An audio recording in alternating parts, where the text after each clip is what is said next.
ముందర తిరుగున్నా మూడు వాళ్ళు ఉన్న ఆడి అనులకం ఆడితే ఆయన అటువంటి పిల్ల నాకు అందరం గీడానికి కొడుకు ఉంటే భగవంతుడు మల్లన్న ఏమంటాయి ఉన్నాడు భగవంతుడు మల్లన్న తోటి అయినా రాజా ఆదిరెడ్డి ఏమంటా ఉన్నాడట కొడుక మల్లన్న నా కొడుక మల్లయ్య అటువంటి పిల్లారా అన్నాన ముగిడెట్లా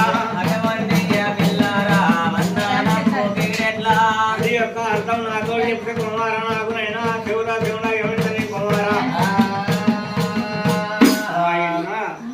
ముందుగా చుడి ఉన్నా ముడి వాళ్ళు ఉన్నా ఆడదాన్ని మూర్తిగా కానుంది ముందుగా ఎలా నమ్ముద్దాట అటువంటి పిల్లారా